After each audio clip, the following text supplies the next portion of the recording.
At 2:47 in the morning, Jack Donovan's fist slammed straight through the drywall. His little girl was asleep upstairs. His Navy dog tag still hung around his neck. And on the other side of that broken wall stood Dr. Leah Bennett, the gynecologist from next door, holding an envelope sealed with the Johns Hopkins crest, her hands shaking.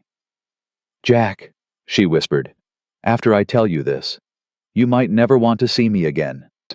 Before I reveal what was inside that envelope, drop the name of your city in the comments, so I know how far this story has reached. And if love, sacrifice, and second chances hit different at our age, hit that subscribe button right now. Because what comes next is going to break your heart before it puts it back together." 6 months earlier, the moving truck pulled off Prescott Street and left Jack Donovan standing in the middle of an empty living room with a cardboard box in his hands and absolutely no idea where he'd packed the scissors. "Daddy," Maya's voice came down from the top of the stairs. 6 years old, dark hair tangled from the 10-hour drive, still wearing the pink sneakers he'd let her pick out at a Target back in Norfolk, Virginia. "Yeah, sweet pea." "There's no toilet paper." Jack closed his eyes and let out a long, slow breath. 22 years in the United States Navy, 2 tours in the Gulf, 1 divorce that nearly killed him. And here he was at 46 years old, defeated by a missing roll of toilet paper. "I got you, baby. I'll run to the store." "Can I come?" "Not tonight, kiddo. It's past 8. How about I grab some, and when I get back we'll order pizza and eat it right there on the floor, like we used to at Grandma's." On the floor. On the floor. Maya grinned that same crooked smile her mother used to have back before everything fell apart and disappeared into her room. Jack set the box down on the counter. He stood there for a second alone in a house that didn't yet smell like anything. Not like his wife's coffee. Not like his ship's oil. Not like anything. Just paint and cardboard and the ghost of whoever had lived here before him. He was rebuilding. That's what his older brother Danny out in Phoenix kept telling him on the phone. "You're rebuilding, Jack. Give yourself time." Jack didn't have time. Jack had a 6-year-old upstairs who cried in her sleep sometimes and didn't know why, and who'd asked him the day the papers came through, "Daddy, did Mommy stop loving me too?" And Jack had gotten down on his knees in the kitchen and held her face in his hands and said, "Your mother loves you more than anything in this world, baby. This isn't about you. This is a grown-up problem."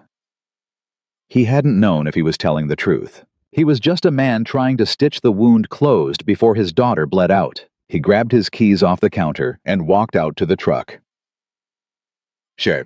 The Food Lion on Savannah Highway was 12 minutes away. He bought toilet paper, milk bread, peanut butter, and because he was that kind of tired of frozen pepperoni pizza in case delivery took too long, the radio on the drive home played something country and mournful, and he let it. Jack had never been much of a talker. After Claire had sat him down at the kitchen table and told him flat as a weather report that she'd met somebody else, a civilian contractor, a guy who came home every night, Jack had learned how to be even quieter. He didn't blame her. That was the hardest part. What he blamed himself for was Maya. He'd fought for full custody, hired a lawyer he couldn't afford, stood in front of a judge, an older woman who'd looked at him over her reading glasses like she'd seen 100 men just like him, all of them broken in the same quiet way, and the judge had given him primary. "Mr. Donovan," she'd said, "you strike me as a man who shows up. Don't make me regret that." So here he was, showing up, Charleston, South Carolina. A 2-bedroom bungalow on Prescott Street on a block full of oak trees and porch lights and retired folks who waved at strangers from their driveways. Showing up with a busted marriage behind him, a little girl upstairs, and a truck full of boxes he didn't know how to unpack. He parked crooked in the driveway, something he never would have done on a base, and carried the grocery bags up the front walk. That's when he heard the crying. It wasn't loud. It was the kind of crying you make when you don't want anyone to hear you. Soft, hitching, exhausted. It was coming from the porch next door. Jack froze with his hand on his doorknob. He was a private man. He'd learned the hard way that minding other people's business rarely ended well. In the Navy, you stayed in your lane. You did your job. You went home. But something about the way her shoulders shook made him set the grocery bags down on his own welcome mat and walk across the strip of grass between their porches. "Ma'am?" She didn't look up. He cleared his throat. "Ma'am, is there anything I can do?"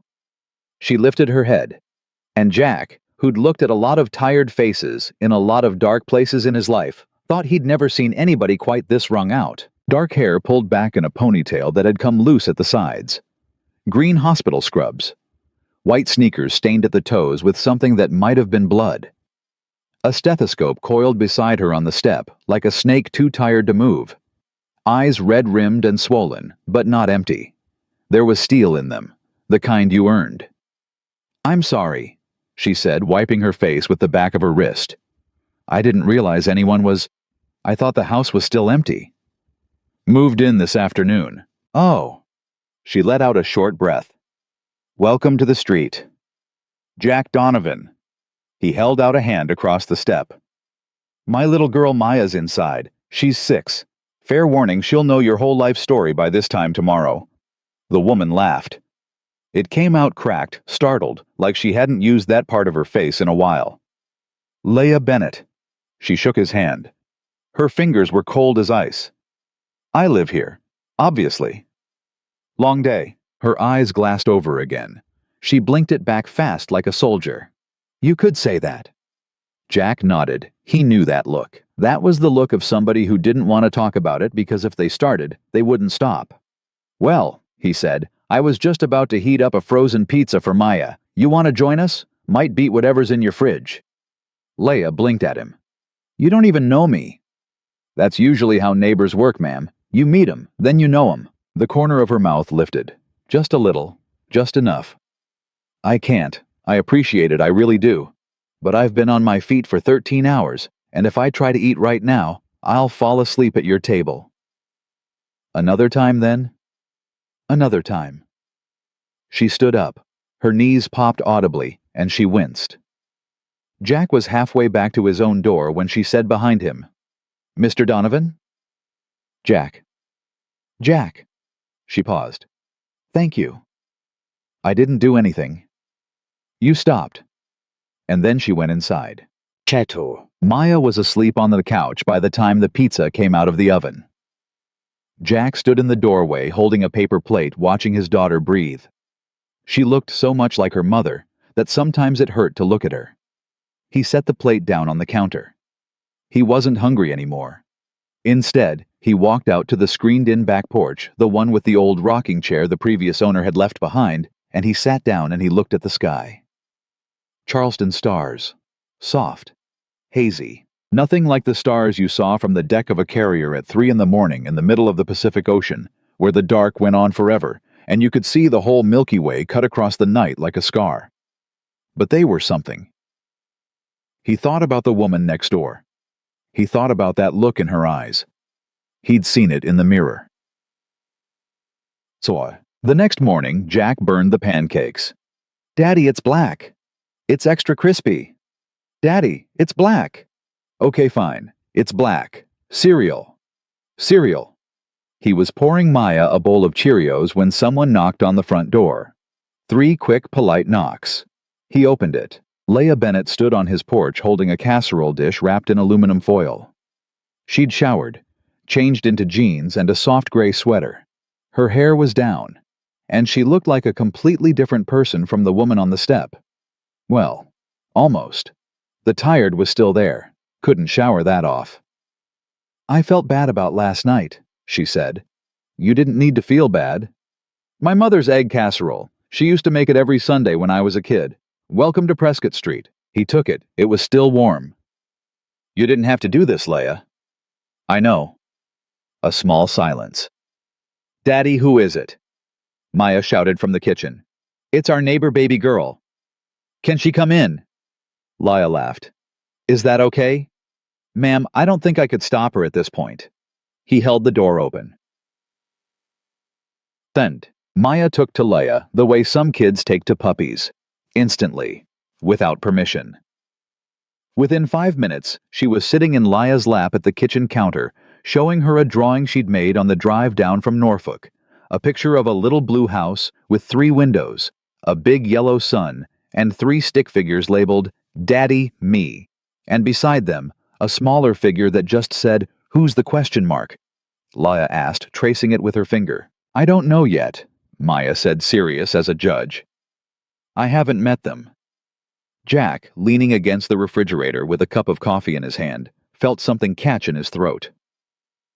Leia looked up at him over the top of Maya's head, and for half a second, just half their eyes locked. Then she looked back down at the drawing. Well, honey, whoever they are, they're going to be real lucky to land in your house. She stayed 20 minutes. She had to get to the hospital. What do you do? Jack asked her at the door. OBGYN, Medical University of South Carolina. That's a long shift kind of job. Yeah, it's a long shift kind of job. And you? She asked.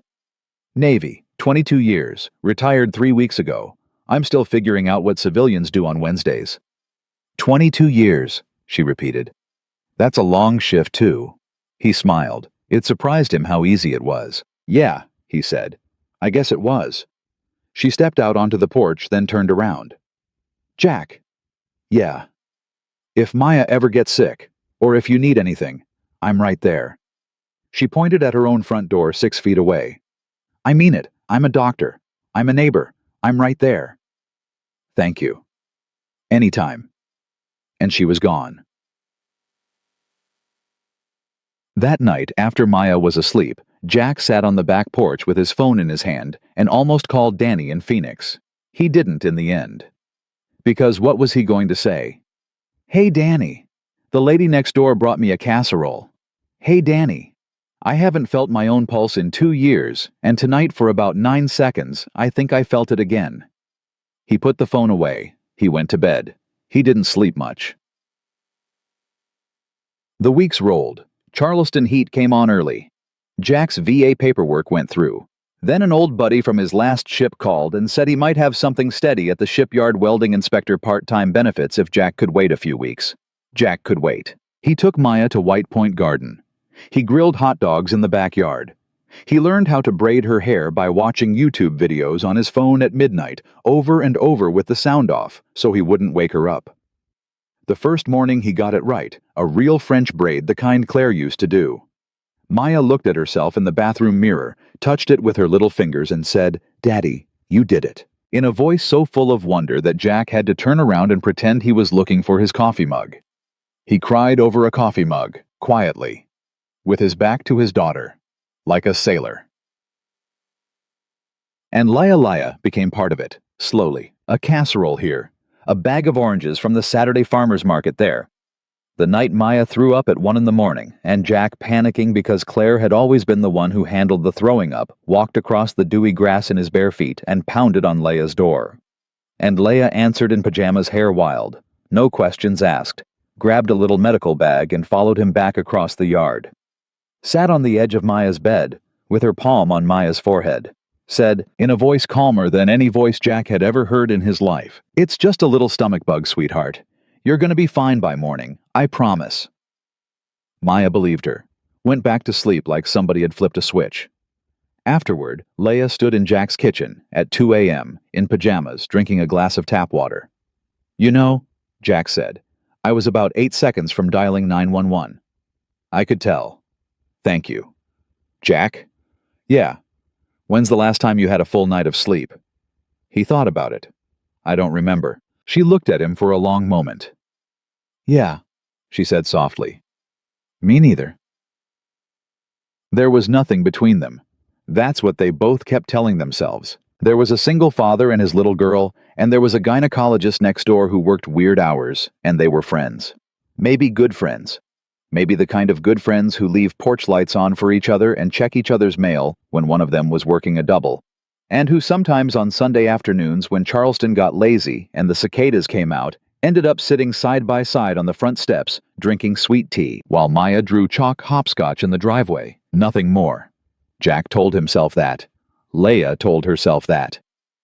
And then one Tuesday evening, it always seemed to be a Tuesday. Jack looked up from flipping burgers on his little backyard grill and saw Leia coming around the side of the house, still in scrubs, straight from the hospital, her hair coming loose, a bottle of wine in her hand. I lost a patient today, she said by way of hello. Jack put down the spatula. Sit down. She sat. She didn't cry this time. She'd already done the crying somewhere, probably in her car in the parking garage, forehead against the steering wheel, the way people did. He didn't ask about it. You didn't ask somebody about a loss like that. You let them come to it. She came to it after the second glass. She was 28, Jack. It's a rare complication. I've only seen it once in training. And her husband was in the waiting room, and I had to walk out there and... She stopped. Jack reached across the patio table and put his hand over hers. He didn't say anything. He didn't have to. He just kept his hand there. After a long time, she turned her hand over and she laced her fingers through his, and she did not let go. The burgers burned. Neither of them moved. That was the night something shifted. Jack felt it the way he'd felt the deck of an aircraft carrier shift under his feet in a storm once off the coast of Yemen. 1 second you were standing. The next second the whole world was tilting, and you either grabbed hold of something or you fell. He grabbed hold. He didn't say it out loud. Neither did she. But he grabbed hold. And when Leah stood to leave that night, when she walked to the edge of his yard and turned around under the porch light with the empty bottle in her hand, and said, "Thank you, Jack," he said, "Anytime." And he meant it like a vow done. Later, when he was lying on his back in bed, staring at a ceiling he still didn't recognize as his own, Jack Donovan thought about the woman next door. He thought about the way she'd said, "Thank you. You stopped." He thought about his daughter's drawing and the little question mark stick figure, and the way Maya had said, "I haven't met them yet." He thought about a lot of things. He did not think, not even once, about an envelope with a John Hopkins seal, because he didn't know yet that one existed. He did not think about a man named Dr. Richard Bennett, a man he had never met, a man sitting that very night in a leather chair in a glass office in Baltimore, writing a letter that would try to drag his daughter out of Charleston and away from a retired Navy chief on Prescott Street, and a 6-year-old girl who had drawn a question mark and was quietly, without anyone noticing, already filling in the shape of her answer. He didn't know any of it. That Tuesday night in a dark bedroom in a house that was finally starting to feel like his, Jack Donovan only knew this. For the first time in a very, very long time, he was not alone. And he thought, God help him, he actually let himself think it. Maybe this is how the second half of a man's life begins. The next morning, Jack Donovan made pancakes that didn't burn. Maya noticed before he did. "Daddy, these are yellow. That's the color they're supposed to be, sweet pea. They were black last time." "Yeah, well, last time Daddy was feeling sorry for himself." Maya chewed a bite, slowly studying him. She had a way of doing that, a way of looking right through him, the way her mother used to. Except Claire had used it like a weapon, and Maya used it like she was trying to understand. "Daddy, why are you smiling?" "Am I smiling?" "You're smiling at the stove." Jack turned around, and sure enough, he caught his own reflection in the microwave glass, and there it was. A grown man, 46 years old, standing in his kitchen in a raggedy t-shirt, smiling at a skillet for no reason at all. "Eat your pancakes, baby girl." "Is it because of Miss Leia?" Jack's spatula paused halfway to the plate. "Where'd you get that from?" "She held your hand last night." "How do you know that?" "I came downstairs for water." Jack closed his eyes. There was no such thing as privacy when you lived with a 6-year-old. They were like tiny surveillance officers who worked without a warrant. "Maya, friends hold hands sometimes." "I know, Daddy."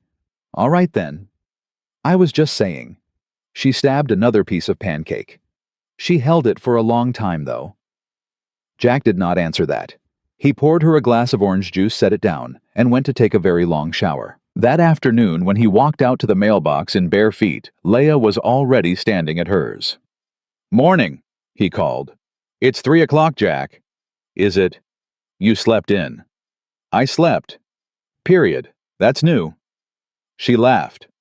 She had a nice laugh when she let it happen, the kind that came up out of somewhere deep, reluctant and surprised at itself. She looked better today, less hollowed out. She was in a white t-shirt and jeans, holding a stack of envelopes against her chest. "Hey, listen," Jack said. "About last night." "Jack. No, hear me out. I don't want you to feel weird about..." "I don't." "You don't. I don't." He stood there with his stack of junk mail in his hand, and tried to think of something else to say, and came up empty. "Okay, he finally managed. Good, because I didn't know if I was supposed to apologize or... Jack. Yeah. Don't apologize to me, please. I've had enough apologies this week. Something about the way she said it made him pause. He looked at her more carefully. The morning had shaved a little of the softness off her face. There was something working underneath it, something she wasn't saying. You all right, Doc? I'm fine. You're doing that thing. What thing? The thing where you say you're fine, and it means the opposite. She looked up at him, held his eyes for a beat too long. My father called last night. Oh. That good, huh? She gave him a small, wry smile. You know what, Jack? Let's talk about it another time. All right. Maybe over dinner. He blinked. Dinner. I cook on Sundays. I don't work Sundays. Well, I try not to. I usually fail. But this Sunday I'm not working, and I cook a pot roast that my grandmother taught me, and nobody eats it but me, and that's depressing. Sunday. Bring Maya, 6 o'clock. Laya. Jack. Is this what is this? She tilted her head. It's a pot roast, Jack. Right. 6 o'clock. Pot roast. 6. Got it. She was already walking back up her front steps with her mail, and over her shoulder she said, Bring your appetite, and maybe a bottle of wine. The cheap kind. I don't trust anybody who shows up with the expensive kind. That was a Saturday. Sunday came slower than any day Jack could remember in years. He spent the morning trying not to think about it, and the afternoon giving up and thinking about it the whole time. He got a haircut he didn't need. He ironed a shirt he hadn't ironed since his discharge ceremony. He stood in the mirror at 5:30 and talked to himself out loud like a man losing it. It's a pot roast, Donovan. Stand down. At 6 on the dot, he knocked on Laya's door with Maya hanging off his other hand and a bottle of $10 Merlot in the crook of his elbow. Laya opened the door in jeans and a loose sweater and bare feet, and the house behind her smelled the way houses were supposed to smell, like garlic and onions, and something slow cooked. For a long time, the kind of smell that made a man's knees go weak. You cut your hair, she said. Yeah, I needed a trim. No, you didn't. I did. It's nice. Thank you. Maya pushed past both of them into the living room and announced without ceremony, I like your house. Well, I'm glad. You have a fish. That's Walter. Walter the fish. Walter the fish. That's a good name for a fish. Thank you. I've had him a long time. How long? 7 years. Maya, who had the moral authority of a 6-year-old and the attention span of a 6-year-old, said, That's a long time to be alone in a bowl. Jack choked on nothing. Laya's eyes cut over to him, sparkling. Yes, sweetheart, she said, crouching down in front of Walter's bowl. I guess it is. Dinner was slow. It was slow the way the best dinners are.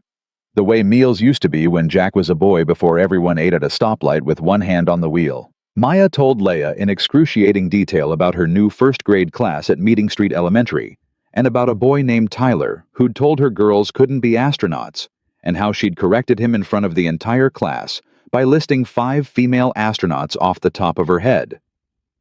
Daddy taught me, she said proudly. Is that so? Laya asked.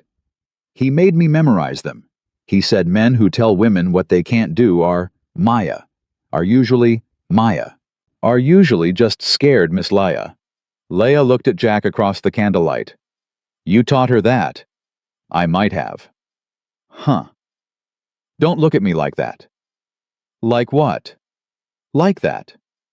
She was already looking down at her plate, hiding a smile. Maya fell asleep on the couch sometime around 8:30, with her head in Laya's lap, and her little hand curled into the fabric of Laya's sweater the way kids do when they've decided you belong to them. Jack watched it from the other end of the couch with a glass of wine in his hand, and he thought, this is dangerous. This is dangerous what she's doing. What I'm letting her do. Because Maya had already lost one woman. And Jack had sworn when Claire left that he would never let his little girl get attached to someone who might leave her too. And here she was, asleep, in a gynecologist's lap. Jack. Yeah. You're thinking very loud over there. Sorry. Say it. Say what? Whatever you're thinking. You're giving me a headache. He took a long sip of wine. He set the glass down. She likes you. I like her. Yeah, I can see that. And that's the problem, Doc. Leah looked down at Maya's sleeping face for a long moment, smoothed her hair back behind her ear. Jack, I'm not going anywhere. You don't know that. Excuse me. You don't know that. Nobody knows that. I thought her mother wasn't going anywhere either. He didn't mean to say it like that. It came out sharper than he intended, the way things do at 10 o'clock at night, after 2 glasses of wine and a candle burned halfway down. Leah didn't flinch. She just looked at him. Jack? I'm sorry. It's all right. No, it isn't. You were being kind, and I just... Jack, listen to me. She was very quiet. I don't know what your wife did. I don't know what you've been through. I know enough of the shape of it to know that whatever it was, it broke you in a specific way, and you are putting yourself back together like a man who expects to drop the pieces. He did not know what to do with that. And I know, she went on, that a little girl fell asleep in my lap tonight. And I know I've been alive for 38 years, and I don't have any of my own, and that has been a quiet ache in me for a long, long time. And I'm not going to pretend that didn't just mean something to me, because it did. Leah. Let me finish. Okay. I'm not asking you for anything, Jack. I'm not staking a claim. I know this, whatever this is new and fragile, and it's got her in the middle of it, and that makes it 10 times more careful. I know that. I know that. She looked down at Maya again. But don't tell me I'm going anywhere, because nobody's asked me where I'm going, and nobody's told me where to stand. I decide that. There was a long silence in the kitchen. Jack set his wine glass down on the coffee table, very carefully, like a man diffusing something. Your father called last night, he said. Her jaw tightened. Yeah. You want to tell me about it? Not really. Okay. He has opinions. About everything. Like how a woman my age should be further along. Further along in what? In everything, Jack. Further along in everything. Is he in medicine too? He's a cardiologist. Baltimore. He was the head of his department at a university hospital for 26 years. He retired last year, and now he has nothing to do except call his only daughter twice a week and rearrange her life for her. Ah. Yeah. What's he got against your life right now, if I can ask? Oh, where do I begin? She laughed, but not with any joy in it. The hours I work. The city I chose. The fact that I haven't been on a real date since 2019. The fact that I bought a house at 36 instead of saving for a better one at 40. The fact that my grandmother, his own mother, taught me to cook pot roast, and he thinks pot roast is, and I quote, sentimental peasant food. He said that about your grandmother's cooking. He said it about a lot of things from that part of his life. Jack was quiet. Leah. I think I would not like your father. Nobody does, Jack. That's not a controversial opinion. That's just Tuesday. She laughed again, and this time there was a little joy in it, the kind you scrape up off the bottom of a bad day. Jack carried Maya home over his shoulder a little after 10. Leah followed him to the door and tucked the blanket a little tighter around Maya's legs before he stepped into the yard. Jack? Yeah. Thanks for coming. Thanks for having us. I mean it, even when we argue. We weren't arguing. We were arguing. That was a mild argument. You'd know if I was arguing. Noted. Good night, Jack. Good night, Doc. He walked across the dewy grass with his daughter asleep on his shoulder, and he felt for the second time in as many weeks that strange, dangerous, pulled out by the roots feeling of having grabbed hold of something in a storm. The weeks that followed were the closest thing to peace Jack Donovan had known since he was 25 years old. The shipyard job came through. Welding inspector part-time flexible hours right on the Cooper River. Jack drove out there in the mornings in his old truck with a travel mug of coffee and spent 6 hours walking the hulls of ships and writing up reports. And he came home to Maya at 2:30 every afternoon, and it was, God help him, it was good. Leah came over 3 or 4 times a week, sometimes for dinner. sometimes just for a glass of iced tea on the porch. One Saturday, Maya asked her if she knew how to French braid hair, for real, not the YouTube way. And Laya sat on the bathroom floor for 45 minutes teaching Maya's little fingers how to cross the strands.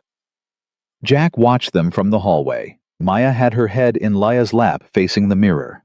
Laya's hands moved slow and careful through Maya's dark hair. And his daughter, his baby girl who'd lost her mother and moved across 2 states and slept in a new bedroom with new curtains, was laughing. Laughing the way she hadn't laughed in a year. Jack went back to the kitchen and pretended to do dishes. He had not cried in a kitchen this much in his entire life. He was going to have to stop doing that. It was unmanly. Or maybe it wasn't. Maybe that was another thing he'd been wrong about his whole life. Then came the Thursday. Laya didn't come over. Jack noticed by 7 p.m. Ordinarily, if she was off shift, she'd wander over by 5:30 with a bottle of something or a pint of ice cream for Maya. When she wasn't off shift, she usually texted. Nothing. At 8:30, he walked Maya over to say goodnight. Maybe she's sleeping, Daddy. Maybe. Let's just check. He knocked twice. Waited. Knocked again. Laya opened the door. She didn't look right.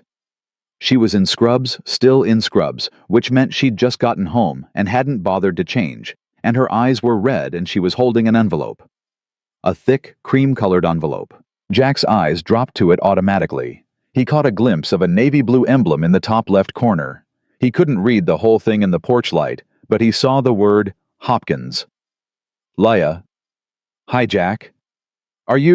Is everything all right? Yeah, sorry. Hi, Maya Bear. Miss Leia, we brought you cookies. You did. You brought me cookies. Daddy made them, but I helped. Those look incredible, sweetheart. Thank you. Leia crouched down and took the little plate, and kissed Maya on the top of her head, and Jack watched her do it, and he watched her face, and he knew. He didn't know what he knew, but he knew. Maya, baby, can you go back to our porch for a second and wait for Daddy, just for a minute? But I wanted to tell her about the ladybug. You can tell her about the ladybug tomorrow. Go on, sit on the step where I can see you. Maya went. Jack turned back to Leia. Doc. Jack, not tonight, please. What is that? She glanced down at the envelope in her hand as if she'd forgotten it was there. Nothing. Leia. Jack, please. I'm really tired and I need to sleep and I can't talk about it yet. About what? Her eyes welled up. I love you. Jack's whole chest went still. Those 3 words, straight out in scrubs on her porch on a Thursday night with a thick cream envelope in her left hand. Laya, I love you, Jack, and I love Maya, and I need you to know that before we have the next conversation, because I know how it's going to sound and I don't want you to forget this part. I said it first. Before anything else, I said it first. Honey, what is it? What's in the envelope? She closed her eyes. Not tonight. Leia. Jack, please, give me one night. He stepped back, raised his hands. Okay, one night. Thank you. But Leia, tomorrow, Jack, I promise. Tomorrow I'll tell you everything. Just give me tonight. She stepped backwards into her house and closed the door. He heard the deadbolt slide. He heard her footsteps retreat into the kitchen. He stood on her porch in the dark for what felt like a long time. When he walked back across the yard, Maya was sitting on their front step with her chin in her hands. Daddy? Yeah, baby girl. Is Miss Leia okay? I don't know, sweet pea. She looked sad. I know. Can we fix it? And Jack Donovan, who had spent 22 years in the United States Navy and watched men die, and watched his own marriage end, and watched his daughter grow up faster than any child should have, to sat down on the porch step beside his little girl and put his arm around her shoulders. I don't know, Maya. I don't know if we can fix this one, but I promise you we're going to try. Maya leaned against his ribs. Daddy? Yeah, remember the picture I drew in the car when we moved? The blue house, with the sun, and the 3 people, and the question mark. I remember. I know what the question mark is now. Yeah, baby. It's Miss Leia. Jack did not answer his daughter. He could not. He just sat there on the porch of a house that was finally starting to feel like his, holding his little girl against his side, staring across the strip of dewy grass at the yellow porch light next door, where a woman in hospital scrubs was sitting alone at a kitchen table with an envelope marked with a navy blue seal. And he could already feel the way sailors feel, whether that a storm was coming. The kind a man doesn't see. The kind that comes straight up out of the water without warning. The kind that takes everything. And all he could do, sitting on that porch with his daughter's head against his side, was hold on a little tighter and wait for morning.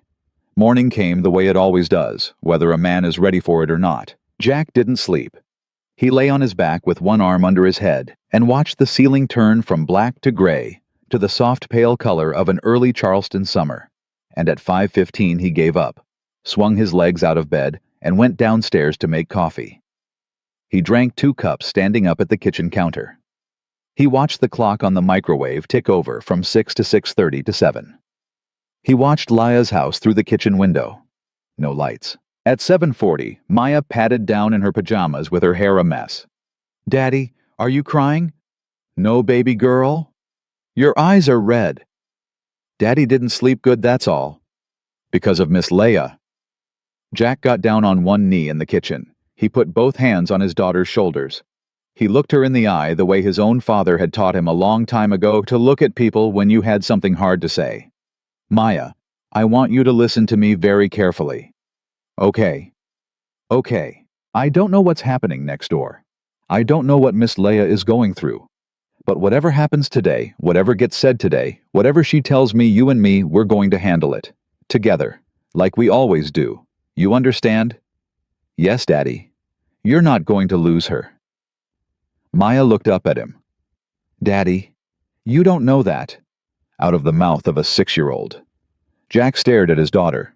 His daughter stared back. You're right, he said finally. I don't know that, but I promise you, whatever happens, you and me are still you and me. Okay. Okay, Daddy.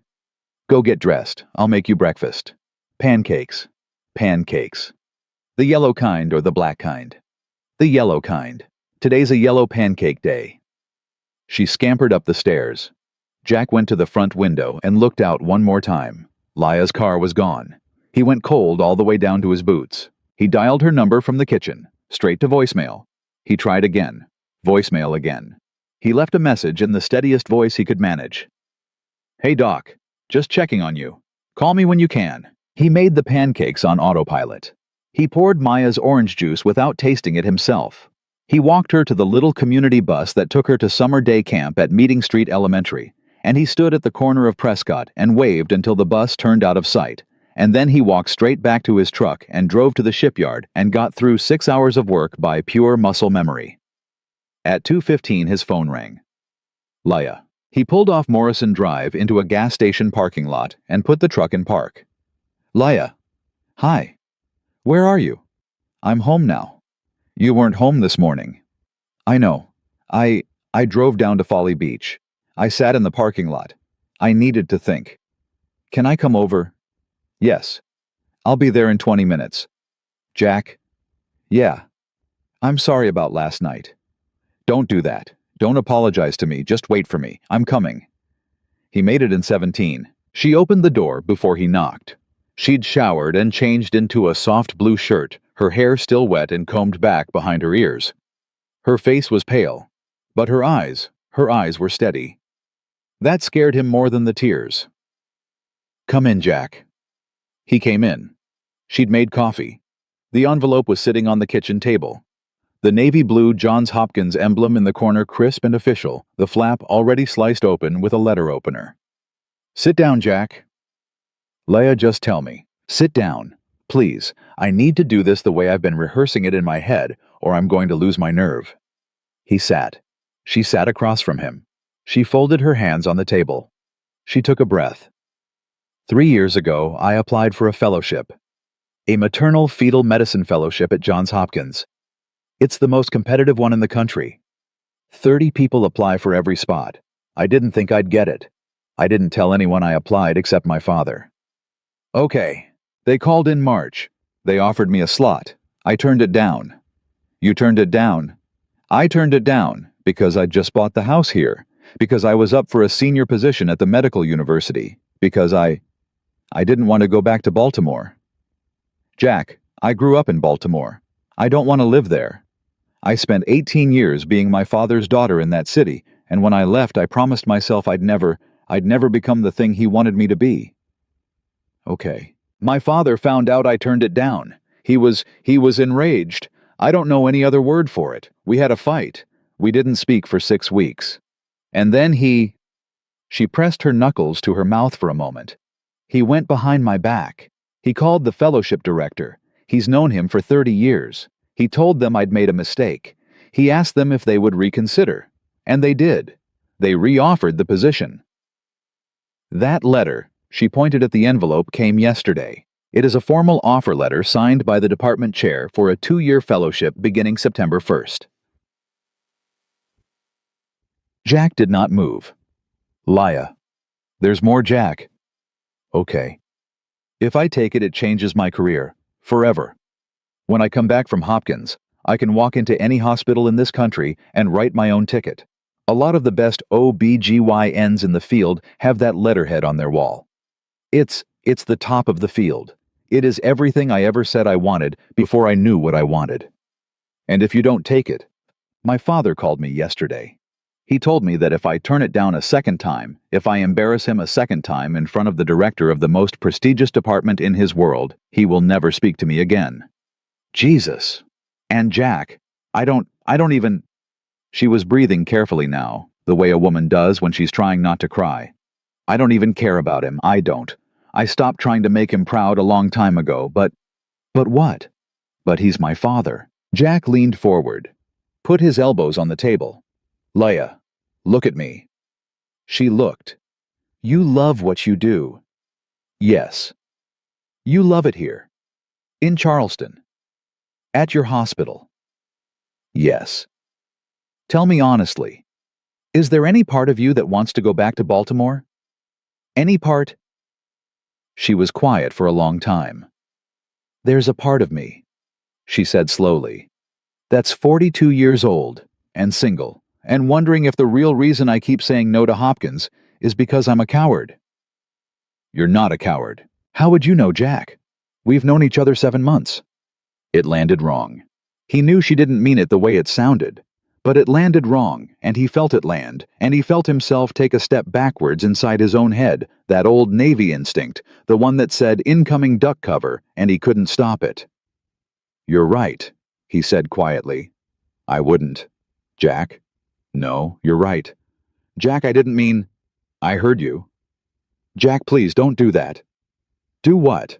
Don't go quiet on me. Don't pull away, please. He looked up at her across the table. He looked at her for a long time. Laya, I need you to listen to me, really carefully. Okay. I am a retired Navy chief. I am a single father. I live next door to you in a house that I can barely afford on my retirement plus a part-time shipyard check. I drive a 15-year-old truck. I have exactly $11,000 in savings, most of which is earmarked for Maya's braces in about 4 years. That is the entirety of what I have to offer you. Jack, I don't care about any of that. Let me finish. Okay. I grew up on a dairy farm in upstate New York. My father was a hard man who never finished high school. My mother taught 3rd grade until she died of ovarian cancer at 51. I enlisted at 18 because it was the only way out I could see. I made my career. I am proud of it. I am not ashamed of a single thing on my resume. I know. But I am not the man who stands in the way of a woman like you getting to be the doctor she was meant to be. Jack, I am not the man your father calls on the phone and brags about.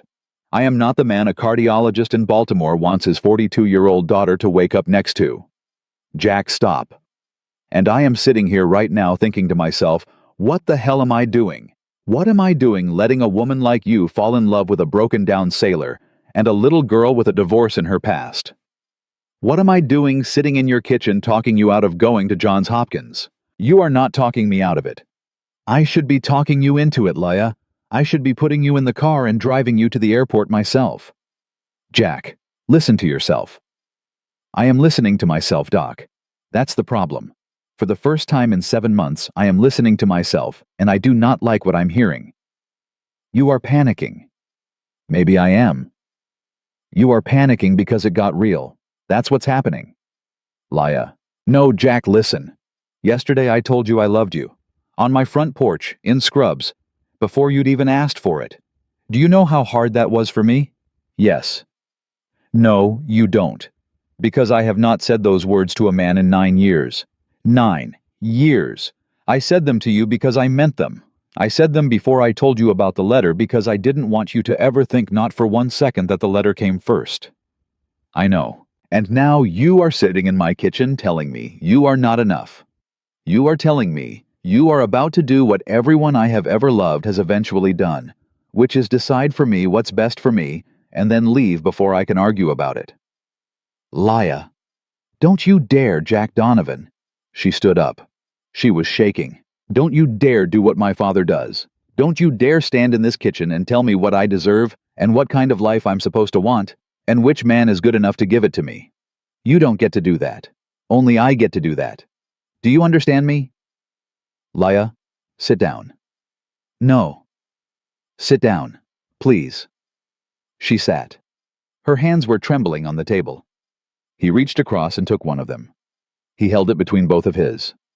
I am sorry, he said. Jack, I am sorry. You're right. I panicked. I looked at the name Johns Hopkins on that envelope, and I saw everything I'm not, and I panicked. Jack. But listen to me, please.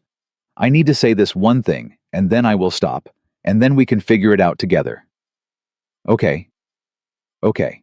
When Claire left me, when she sat me down at that table and told me she'd met somebody else, the worst part was not that she was leaving. The worst part was that for 2 years I had watched her shrink.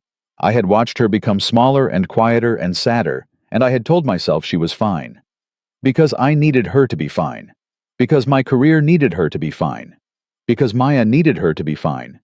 And she was not fine, Leia. She was drowning. And I let her drown, because it was easier for me not to see it. Jack. I swore to myself when she left that I would never do that to another woman. I would never ever stand by and watch a woman I loved shrink herself to fit a shape I found convenient. Jack, this is not that. How do you know? Because I have told you very clearly that I do not want to go, and you are not hearing me. You are so busy trying not to be Claire's husband that you are not hearing the woman in front of you right now. He closed his eyes. He let the words land one by one. He let them hit. Okay. Okay. Okay. I'm sorry. Jack. I hear you. You are telling me you do not want to go. I am telling you I do not want to go. Say it one more time, so I can hold on to it. I do not want to go to Johns Hopkins. I want to stay in Charleston. I want to work at the Medical University of South Carolina. I want to cook pot roast on Sundays. I want to be the woman your 6-year-old falls asleep on the couch next to. I want to be... Her voice cracked. I want to be the question mark in her drawing. Jack's eyes flew up. What did you say? I said, Maya told you about the drawing. She showed it to me a month ago, Jack. She told me she figured it out. Oh God. Yeah. Oh God, Leia. Yeah. I don't know what to do. Nothing, Jack. Do nothing. Just sit here with me. He sat there with her. He sat there with her for a long, long time. Outside, a lawnmower started up somewhere down the block. The coffee in their cups went cold. Leia. Tell me about your father. What about him? You said if you turn this down a second time, he'll never speak to you again. Yeah. Is that a real threat? Or is that just what he says when he's angry? She thought about it. Jack, I have one brother. He lives in Portland, Oregon. He's a software engineer. My father hasn't spoken to him in 11 years. My brother married a woman my father didn't approve of. That's it. That's the entire story. 11 years. He hasn't met his own grandson. Jesus. So yes, it's a real threat. Your mother. My mother does what my father tells her to do. She has my entire life. That's a pattern I also do not intend to repeat for the record. I see. Jack. Yeah. I do not care if he never speaks to me again. I have made my peace with that. I made it a long time ago, honestly. The hard part is not the threat. The hard part is the finality of it. The hard part is knowing that the woman sitting across from her father at Easter dinner 10 years from now will not be me. I'm sorry. Don't be. I chose this. It's just going to hurt for a while. Leia. Yeah. If I'm asking too much if being with me and Maya is the thing that makes him pull the trigger. Jack, don't. I just need to know you're not... Jack, stop. You are not making him pull the trigger. He is pulling the trigger. He was going to pull it over something eventually. If it wasn't you, it would be the hospital I chose, or the house I bought, or the church I don't go to. It is what he does. It is not what I am doing. Do you hear me? I hear you. Now stop apologizing. Okay. She reached for the envelope. She picked it up. She weighed it in her hand for a moment like a stone. I'm going to turn it down on Monday, she said. I'm going to write the letter today and put it in the mail tomorrow. Leia, I'm not doing it for you. I'm doing it because I already said no once, and I meant it. My father dragged me back to a decision I had already made. I am not going to let him pull the strings on my life anymore. I'm 42 years old, Jack. I am done with being walked back to decisions I already made. He didn't answer. She turned the envelope over and over in her hand. Jack? Yeah. Tell me to do it. What? Tell me to turn it down. I want to hear you say it. Just once. I want to know you want me here as much as I want to be here. He reached across the table. He took the envelope out of her hand. He set it down. He took both of her hands in his. Leia Bennett, turn it down. Stay. Stay with me and stay with Maya and build whatever the hell it is we're building right here on Prescott Street. I don't care what I've got. I don't care what I don't have. I will spend the rest of my life making sure you never feel small in your own house. She was crying now. Jack.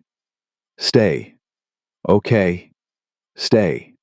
Okay, Jack. I'm staying. They sat like that for a while. Then her phone rang. She glanced at the screen. Her whole body went rigid. What? It's him, Jack. Your father. My father. Don't answer. I have to. Leia. I have to, Jack. He'll fly down here if I don't. He's done it before. She swiped the screen. Hello, Daddy. Jack could not hear the voice on the other end. He could only hear it as a low, clipped, rhythmic thing, the way a storm sounds from inside a house. He watched Leia's face. He watched her jaw set. He watched her free hand curl into a fist on the table. Daddy. No, Daddy, listen. No, I'm not. Daddy, I am going to turn it down. Yes. Yes, I am. That is my decision. She closed her eyes. Yes. There is. There is someone. His name is Jack. He's... A pause.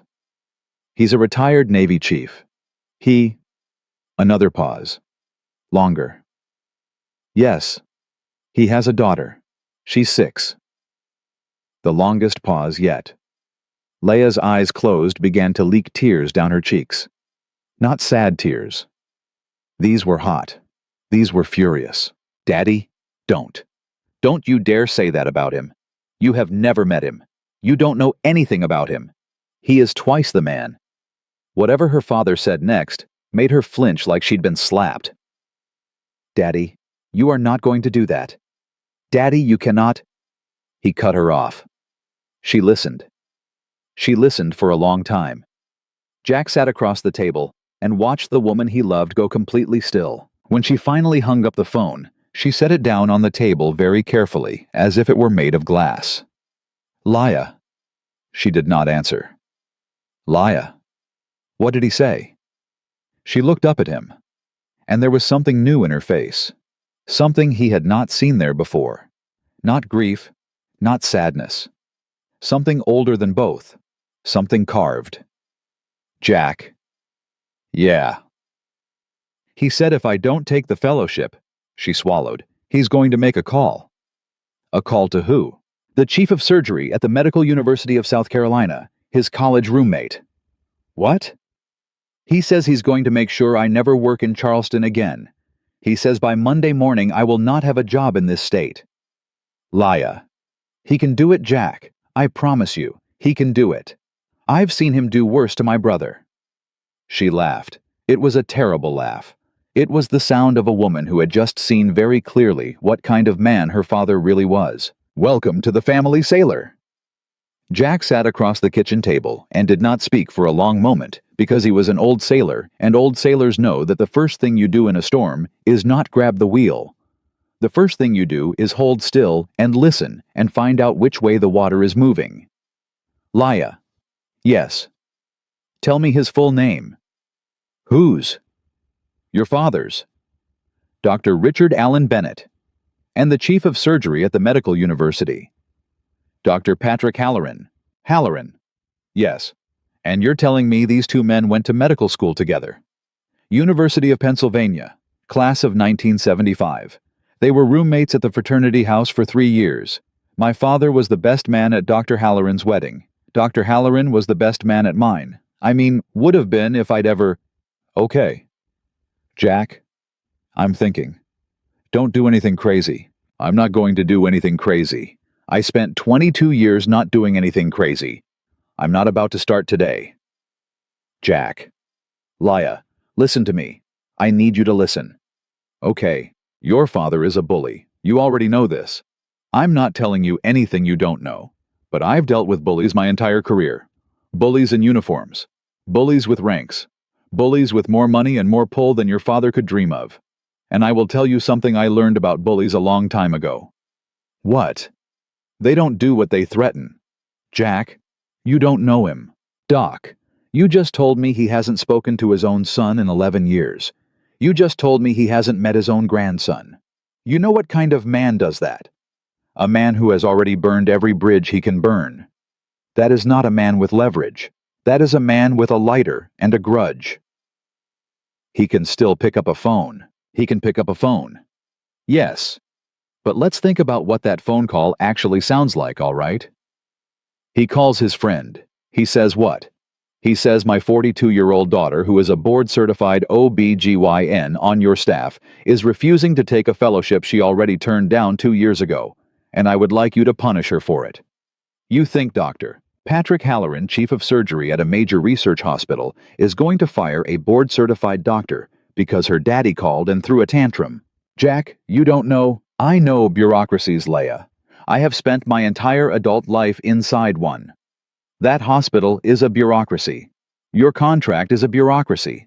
You are a revenue-generating physician in a system that cannot afford to lose you in a city where the maternal mortality rate is already in the papers. If your father picks up that phone, the best he gets is an awkward lunch.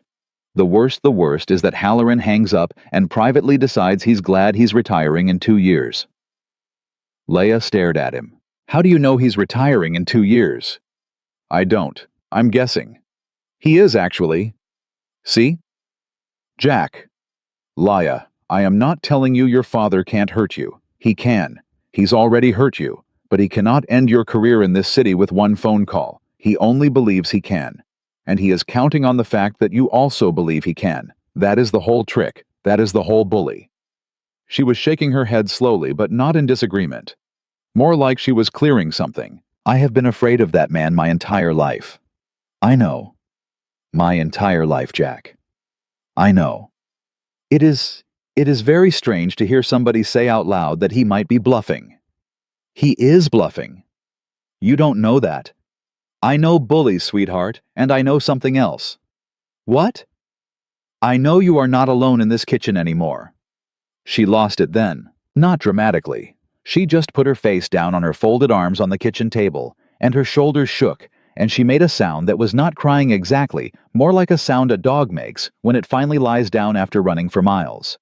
Jack got up and came around to her side of the table, and knelt on the kitchen floor and put his hand flat between her shoulder blades, and he kept it there until she stopped shaking. Doc. Can I tell you what we're going to do? Please. We are going to do this the Navy way. You understand? We are going to take this problem and we are going to break it into pieces, and we are going to handle one piece at a time. You don't have to eat the whole meal. You just have to take the next bite. All right? All right. Piece 1. You are writing that letter today. Declining the fellowship. You're not doing it because he threatened you. You're doing it because you already said no once. That decision is yours. It was yours then, and it's yours now. He does not get to take that back from you. Okay. Piece 2. Tomorrow morning, before he can call Halloran, you are going to call Halloran. Her head came up. What? You are going to call the chief of surgery of your hospital, and you are going to say, Dr. Halloran, I need 15 minutes of your time this week. Some things have come up in my family that may affect my work, and I want to make sure you hear them from me first. Jack, I can't. You can. You absolutely can. You are going to walk into his office. You are going to sit across from him. You are going to tell him professional to professional that your father, his old friend, is furious that you have decided to stay in Charleston. You are going to tell him politely that your father may attempt to contact him, and you are going to tell him that you felt it was your responsibility to be the one to tell him first.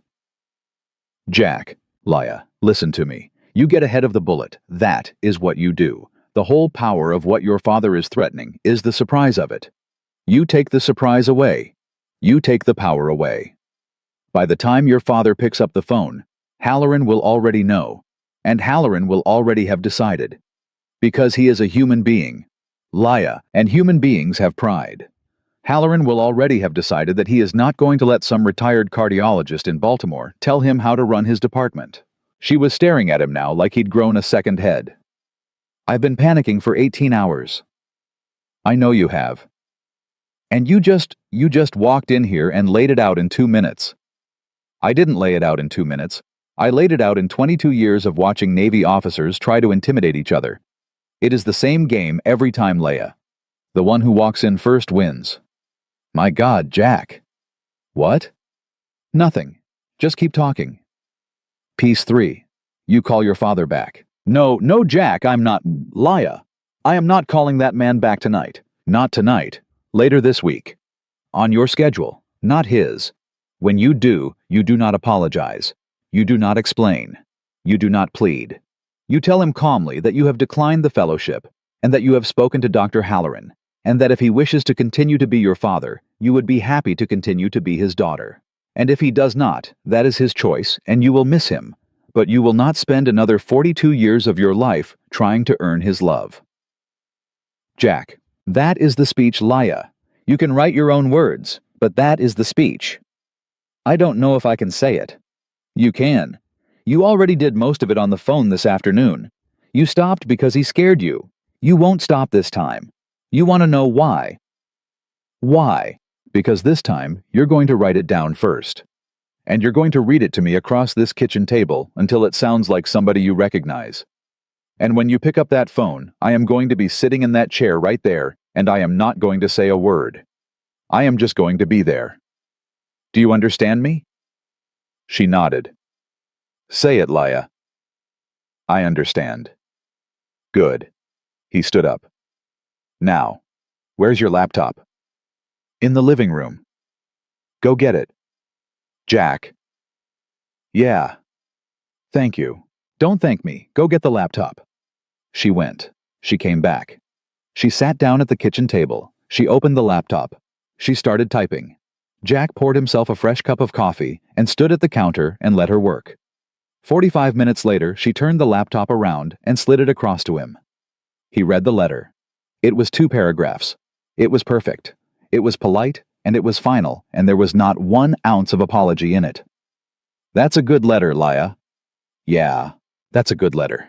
Print it, sign it. We'll drop it in the blue box on Calhoun Street on the way to get Maya. Okay? All right, now, before we do anything else. What? Come here. She stood up, and he pulled her into his chest, and he held her there for a long moment, with his chin on the top of her head, and he did not say a thing. I love you, he said eventually. I know. I should have said it yesterday. You said it in other ways. Yeah, but I should have said the words. I'm saying them now. I know, Jack. Okay. I love you too. They mailed the letter on their way to the bus stop. Leia walked up to the big blue USPS box on Calhoun Street. kissed the envelope just lightly, the way you'd kiss a forehead, and slid it into the slot. When the metal flap slammed shut, her whole body seemed to drop 2 inches lower, as if something very heavy had gone in with it. Jack took her hand and didn't let go. Maya's bus arrived at 4:12. When she saw the two of them standing at the corner of Prescott together, Daddy on one side, Miss Leia on the other, she ran the last 50 feet and collided with Leia's legs and wrapped both arms around her waist and wouldn't let go. "You came back," Maya said, her face pressed into Leia's shirt. Jack looked down at the top of his daughter's head. He had not told Maya anything this morning beyond Miss Leia had a hard night, baby girl, we'll see her later, and yet. "Yeah, honey," Leia said softly, putting her hand on Maya's hair. "I came back." "You're not going anywhere." It was not a question. "No, sweetheart, I'm not going anywhere." "Pinky promise." Pinky promise. They hooked pinkies right there on the corner of Prescott and Spring in front of God and a mailman and a very confused border collie on a leash across the street. Jack had to look away. Monday morning came fast. Leia called the chief of surgery's assistant at 7 a.m. "This is Dr. Bennett. I need 15 minutes with Dr. Halloran this week. It's a family matter that may affect the department. Could you tell him it's personal and fairly urgent?" The assistant called back at 7:40. Dr. Halloran had a window at 4:30 that afternoon. Leia put the phone down on the kitchen table. "Okay? Okay. Okay, I have 4:30 today. Good. I'm going to throw up."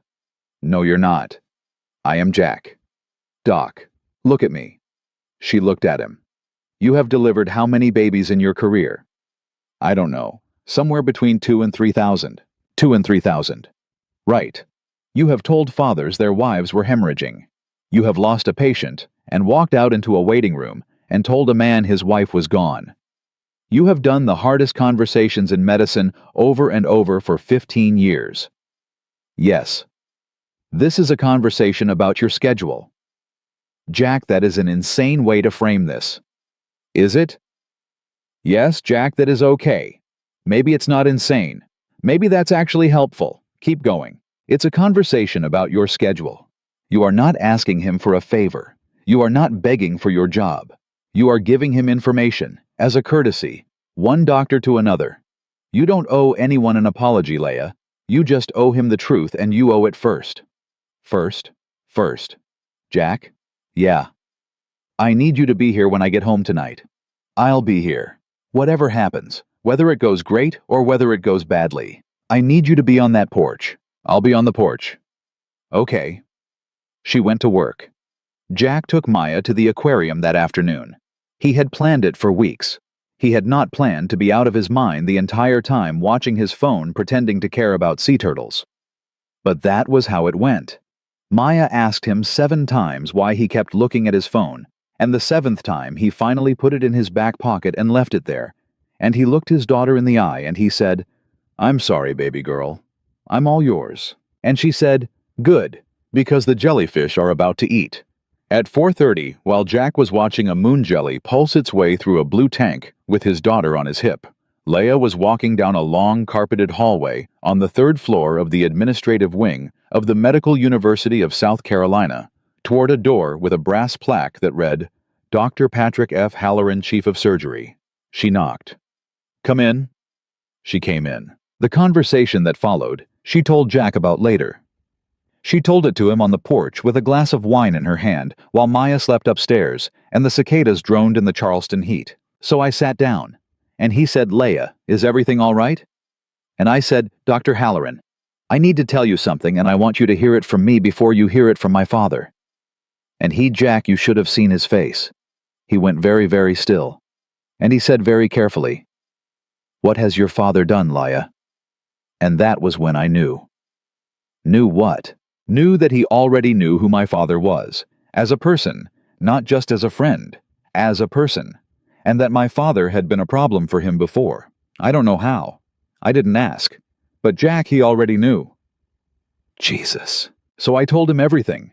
I told him about the fellowship, and about the second offer, and about turning it down a second time, and about my father threatening to call him.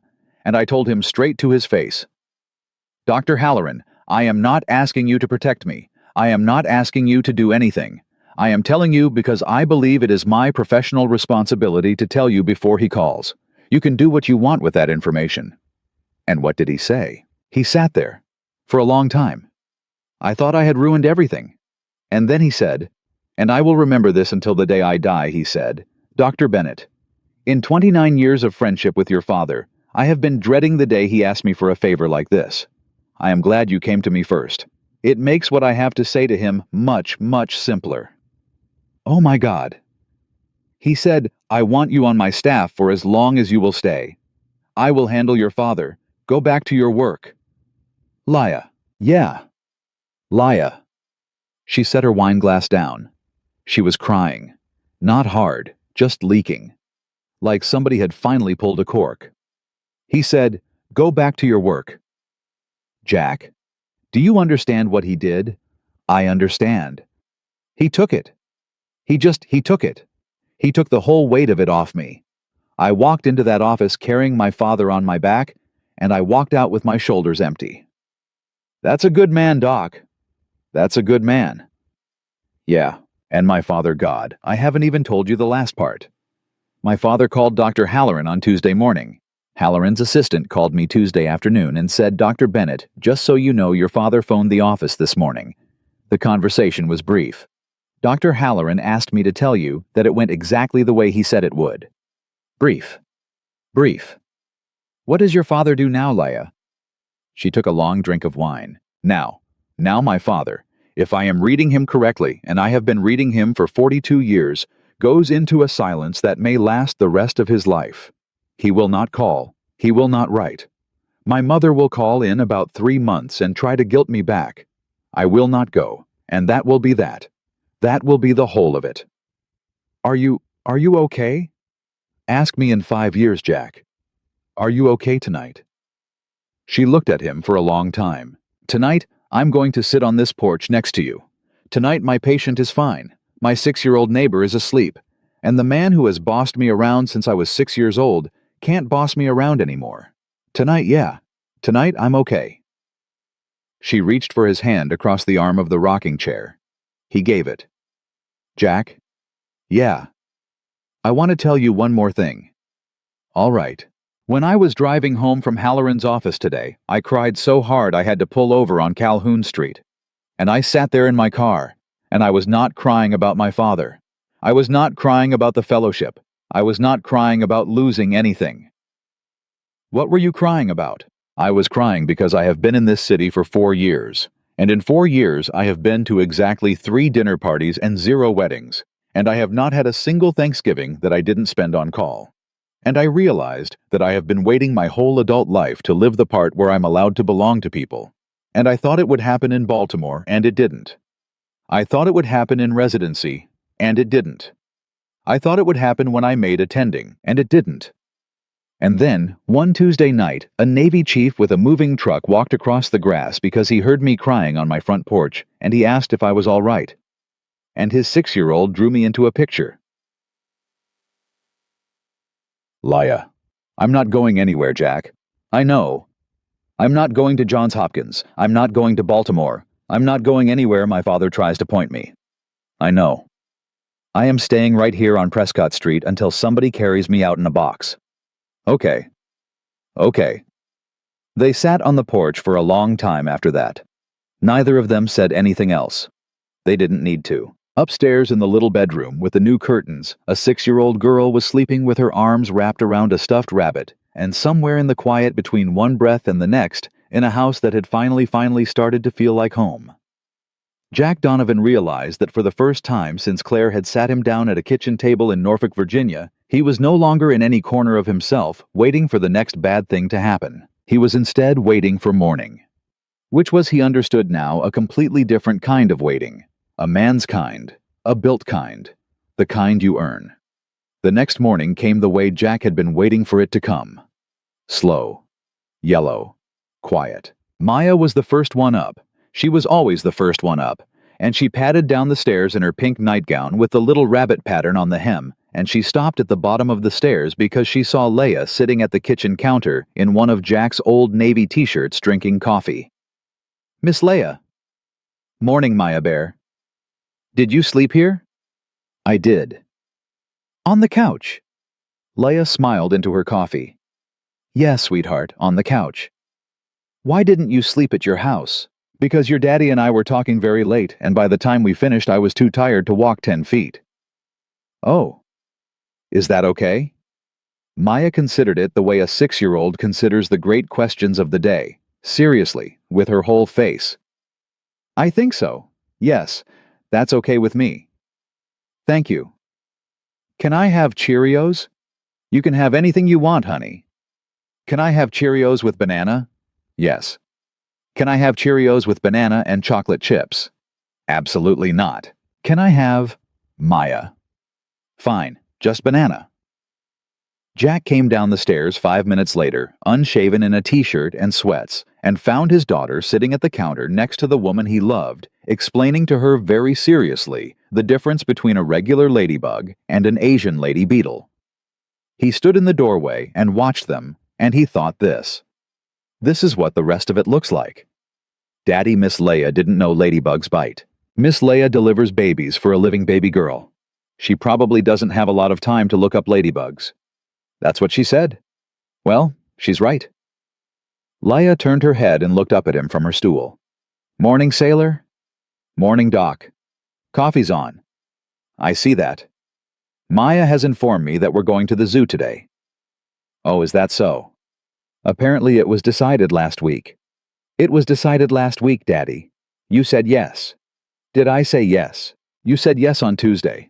Well, okay. Then we're going to the zoo. It was a Saturday. It was the first Saturday of the rest of his life, and he did not yet know it. But he would remember it years and years later, when his hair had gone gray at the temples, and Maya was starting college, and Leia's hands had a few of their own quiet lines around the knuckles. He would remember this Saturday morning in this kitchen, with the yellow sunlight coming through the window over the sink, as the morning that a broken thing in him finally closed up and started healing for good. They went to the Riverbank Zoo. Maya rode on his shoulders for half of it. Leia took a picture of the two of them in front of the giraffe enclosure, and Maya made Jack promise to print it out and put it on the refrigerator, and when they got home that night, he did. That picture stayed on that refrigerator for 11 years. The summer bled into fall. The fall bled into winter, which in Charleston meant the leaves turned reluctantly, and the air got crisper, and people started wearing sweaters to football games. In October, Leia's father, Dr. Richard Bennett, did not call for her birthday. He did not send a card. He did not send an email. Leia had been bracing for the silence for months, and when it came, it was quieter than she had expected, and somehow that was worse, not because it hurt more, but because it took up so little room. An entire father, gone, just like that, just a silence where a voice used to be. She cried about it twice, both times on Jack's porch, both times with his arm around her shoulders. Both times she got up afterwards and washed her face and went back to work and delivered another baby. Her mother called in January just like Leia had predicted. The conversation was short and painful and full of small guilt. Your father is not doing well. Leia, he's retreated into his study. He doesn't come down for dinner anymore, and Leia listened to all of it, and then she said very gently, Mama, I love you. I will always love you. But I am not going to carry him on my back anymore. If he wants to come down for dinner, he can come down for dinner. That is not my problem to solve. Her mother hung up on her. Leia drove home. Jack was making spaghetti. Maya was doing homework at the kitchen table, which had over the course of the fall become not just Jack's kitchen table anymore. There were 3 placemats on it now. There was a school permission slip with Leia's signature on it, pinned under a magnet on the refrigerator. She had been added as a backup emergency contact in October at Maya's insistence, because as Maya had put it, Daddy, sometimes your phone is off at the shipyard, and then what? Leia walked in and set her keys in the bowl by the door, the new bowl, the little pottery bowl she had brought over in November, and she didn't say a word, and Jack looked up from the stove and saw her face and said, Spaghetti in 20 minutes. Okay. Go change. Okay. She went upstairs into the bedroom that was by this point about 70% hers, and she changed out of her scrubs, and when she came back down, her eyes were red, but she was not crying. Maya Bear, how's the homework? I hate fractions. Everybody hates fractions. It's not just you. Daddy said that. Daddy's right. Miss Leia, did something bad happen today? Leia glanced at Jack across the kitchen. He just kept stirring the sauce the way a man does when he knows the moment belongs to somebody else. Yeah, honey, something sad happened. Was it a patient? No, sweetheart, this time it wasn't. Was it your mommy? Leia crouched down by the kitchen table. How did you know that? You always get that face after your mommy calls. I have a face. Yeah, you have a face. Oh, Maya. It's okay, Miss Leia. I'm sad about my mommy too sometimes. And Daddy says it doesn't go all the way away, but it gets quieter. Leia closed her eyes for a moment. Your daddy is a very smart man, Maya. I know. Jack at the stove pretended he wasn't listening. That spring, on a Tuesday in April, Jack got down on one knee in the backyard of the little house on Prescott Street. He didn't do it fancy.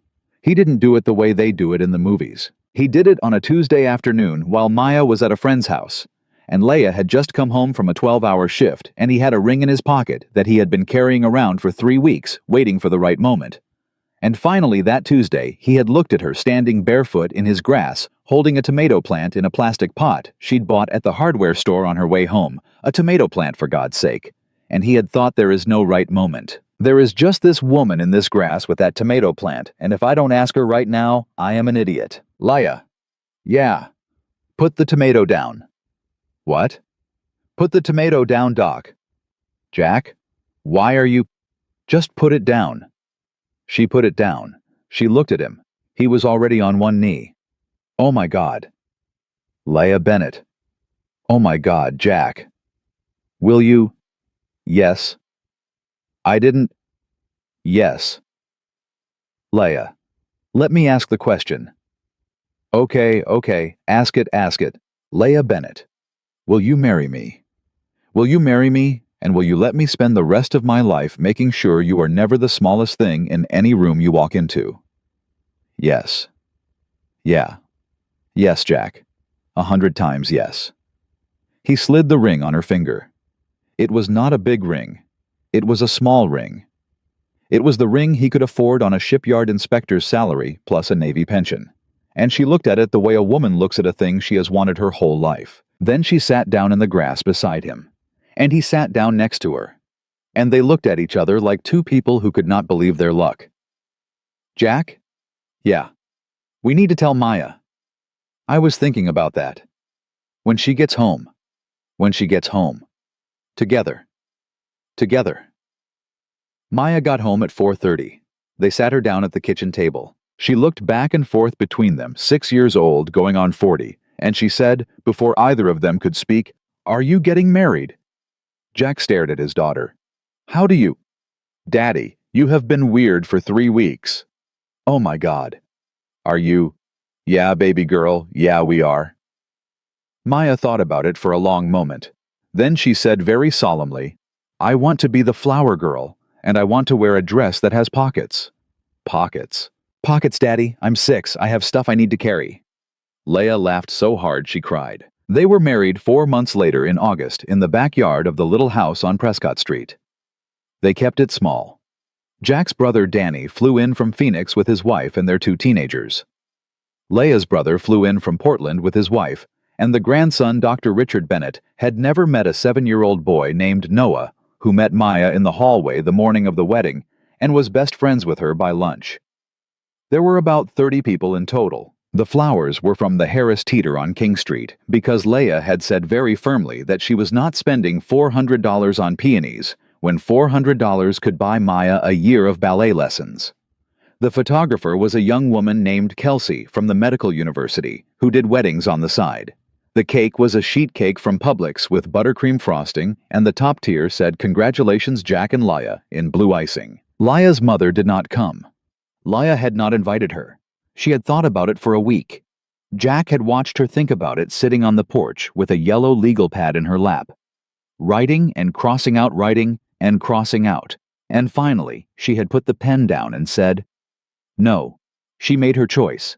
I am not going to carry her ambivalence through the most important day of my life. Jack had said, Whatever you decide, Doc.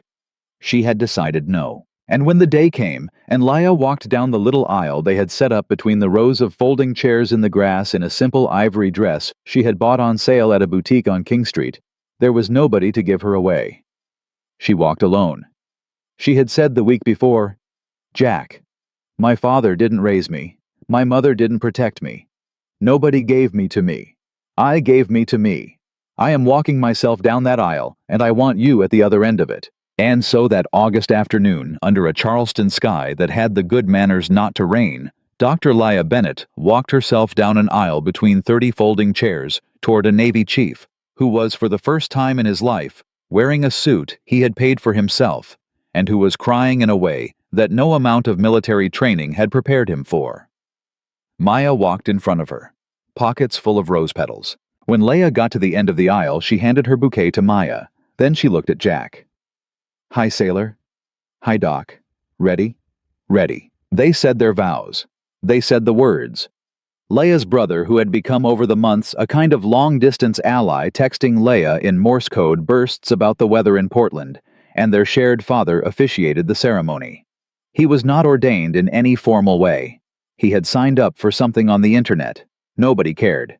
When he said, "By the power vested in me by the internet and the great state of South Carolina," everyone laughed, including Jack, who was not sure he had laughed at his own wedding the first time around. And when Leah's brother said, "You may kiss the bride," Jack leaned down and he held Leah's face in both of his calloused hands, and he kissed her the way a man kisses a woman who has chosen him when she did not have to.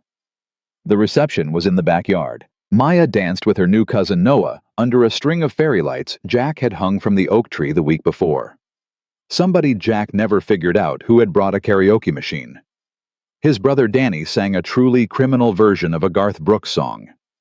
Leah danced with Dr. Patrick Halloran, who had shown up in a blue seersucker suit with his wife Margaret, and who had presented Leah earlier that evening with a small wrapped box that turned out to contain a fountain pen with her new name engraved on it.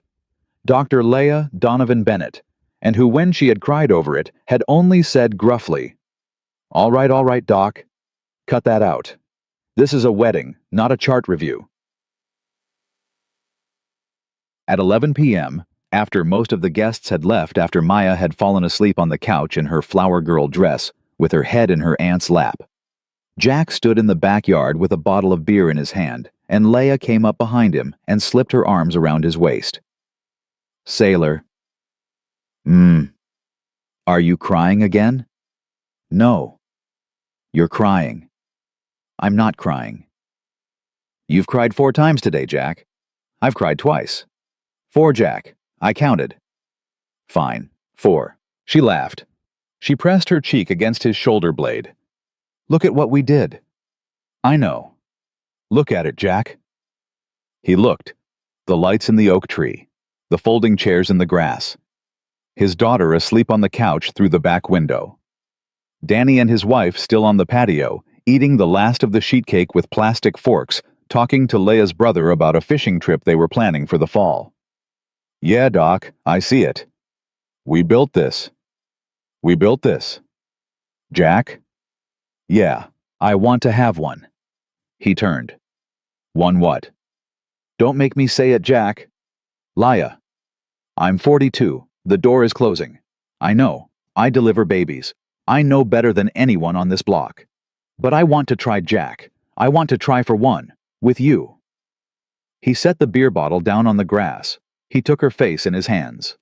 "Leah Donovan Bennett." "Yeah." "We will try." "Yeah. Whatever happens, we will try. And whatever happens, we will be okay." "Yeah." "Yeah." They tried.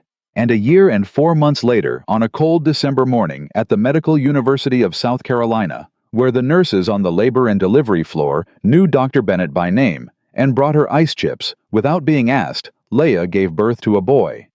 They named him Samuel Thomas Donovan. Samuel after Jack's father, the hard old dairyman from upstate New York, who had not lived to see this.